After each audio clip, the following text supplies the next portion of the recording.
চলুন একটা অসাধারণ গল্পের গভীরে যাওয়া যাক। এমন এক গল্প যা হাজার হাজার বছরের পুরনো পুরাণকে আজকের বিজ্ঞানের সাথে জুড়ে দেয়। ভাবা যায়, এক প্রাচীন দেবতার নাচ, আর সেই নাচের মধ্যেই নাকি লুকিয়ে আছে মহাবিশ্বের সবচেয়ে বড় রহস্যের সংকেত। একটা ছবি ভাবুন তো, সুইজারল্যান্ডের জেনেভা, বিশ্বের সবচেয়ে আধুনিক, সবচেয়ে বড় ফিজিক্স ল্যাব সার্ন, আর ঠিক তার সামনে দাঁড়িয়ে আছে হিন্দু দেবতা শিবের নটরাজ মূর্তি। অদ্ভুত না?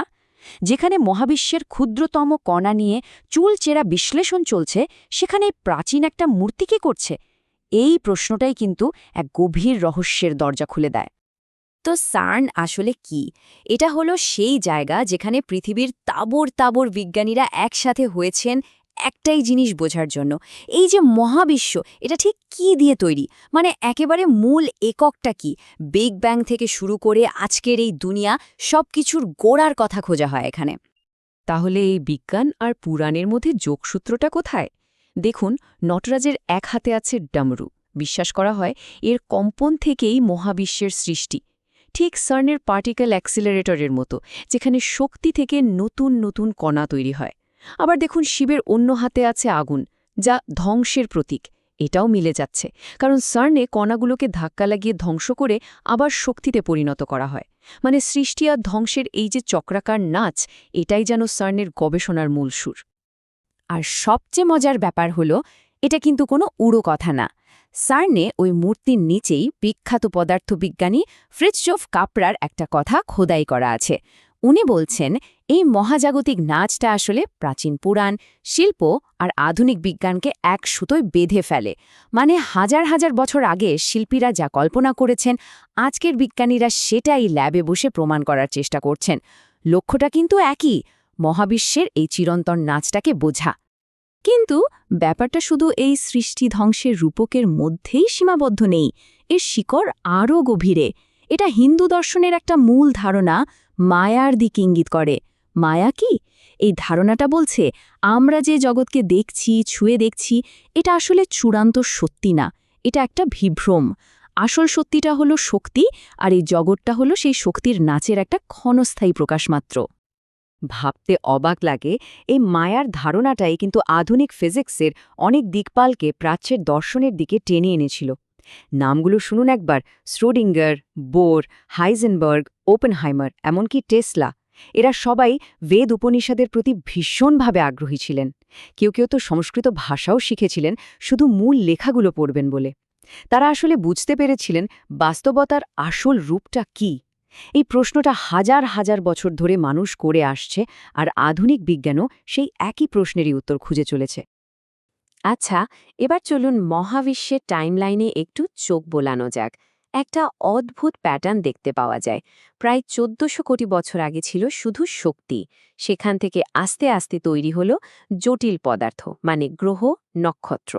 তারপর পৃথিবীতে প্রাণীর উদ্ভব, আর সেখান থেকে এলো মন, চিন্তা করার ক্ষমতা। আর আজকের ডিজিটাল দুনিয়ার বিমূর্ত তথ্য বা অ্যাবস্ট্রাক্ট ইনফরমেশন, একটা পরিষ্কার ট্রেন্ড, তাই না? তাহলে এই ট্রেন্ডটা আমাদের কি বলছে? মনে হচ্ছে প্রকৃতির যেন একটাই লক্ষ্য, ভৌত জগৎকে, মানে ফিজিক্যাল জিনিসপত্রকে, তথ্যে বা ইনফরমেশনে বদলে ফেলা। সেই ইনফরমেশন প্রসেসিং আমাদের মস্তিষ্কেই হোক বা কম্পিউটারের ভেতরে, মহাবিশ্ব যেন বস্তু থেকে তথ্যের দিকেই এগোচ্ছে। ব্যাপারটা আরও সহজ করে ভাবা যায়। দেখুন, বায়োলজি বা জীববিজ্ঞান কি? এটা আসলে খুব জটিল কেমিস্ট্রি। আর কেমিস্ট্রি কি? অণুপরমাণুর ইলেকট্রনের খেলা। আর সেই অণুপরমাণুগুলো কিসের নিয়মে চলে? ফিজিক্সের নিয়মে। তার মানে একদম গোড়ায় গেলে সবই কিন্তু একই জিনিস, কিছু মৌলিক কণা আর শক্তি। আমাদের ব্রেন থেকে শুরু করে স্মার্টফোন, সবই ওই একই জিনিস দিয়ে তৈরি। পার্থক্যটা শুধু সাজানোর ধরনে। পুরাণেও কিন্তু এই ধারণার একটা দারুণ প্রতিচ্ছবি আছে। ব্রহ্মাণ্ড পুরাণে বলা হয়েছে, এই গোটা মহাবিশ্বটা আসলে ভগবান বিষ্ণুর একটা স্বপ্ন। তিনি যখন ঘুমান, তার স্বপ্ন থেকে এই জগতের সৃষ্টি। তাই এই জগৎটা মায়া, আসল সত্যিটা হলো চেতনা, মানে কনশাসনেস, যা এই স্বপ্নটা দেখছে। এই ফিলসফি থেকে দেখলে একটা ইন্টারেস্টিং ব্যাপার সামনে আসে। আমাদের এই শরীরটাই কিন্তু প্রকৃতির শেষ কথা নয়। এটা আসলে একটা গাড়ির মতো, একটা বাহন। যার মাধ্যমে প্রকৃতি আরও জটিল ইনফরমেশন বা তথ্য তৈরি করতে চায়। আর ঠিক এই কারণেই প্রকৃতি কিন্তু স্থিতিশীলতা বা স্টেবিলিটি পছন্দ করে না। সে চায় পরিবর্তন, রূপান্তর, মিউটেশন। আর এখানেই কিন্তু আধুনিক মানুষের সাথে প্রকৃতির একটা বড় সংঘাত তৈরি হচ্ছে। একদিকে প্রকৃতি চাইছে ক্রমাগত পরিবর্তন আর রূপান্তর, আর অন্যদিকে আমাদের পুরো সভ্যতাটাই দাঁড়িয়ে আছে বস্তুগত আরাম, নিরাপত্তা আর আমাদের এই শারীরিক অবস্থাকে যে কোনো মূল্যে টিকিয়ে রাখার চেষ্টার উপর। এই সংঘাতের ফল কি হতে পারে? একটা উদাহরণ হয়তো আমাদের চোখের সামনেই আছে। ভেবে দেখুন, গত মাত্র ২০ বছরে তিনটে মারাত্মক করোনা ভাইরাস প্রাণীজগৎ থেকে মানব সমাজে ছড়িয়ে পড়েছে। এটা কি প্রকৃতির সেই পরিবর্তনেরই একটা ধাক্কা, যা আমাদের তৈরি করা আরামদায়ক আর স্থিতিশীল সিস্টেমকে চ্যালেঞ্জ করছে? তার মানে মূল কথাটা হলো, আমরা যে একটা ঝুঁকিহীন, একদম আরামদায়ক জীবন তৈরি করার চেষ্টা করছি, সেটা হয়তো মহাবিশ্বের স্বাভাবিক নিয়মের বিরুদ্ধেই একটা বিদ্রোহ। আমরা সেই মায়াকে, সেই বস্তুগত জগৎকে আঁকড়ে ধরে রাখতে চাইছি, যা হাজার হাজার বছর আগের জ্ঞানীরা বলতেন, এটাকে অতিক্রম করো। শেষ পর্যন্ত গল্পটা আবার সেই সারনেই ফিরে আসে। প্রায় ৩,৫০০ বছর আগে ঋগ্বেদে একটা প্রশ্ন করা হয়েছিল, এই মহাবিশ্ব কোথা থেকে এলো, কে বানালো? সত্যি করে কি কেউ জানে?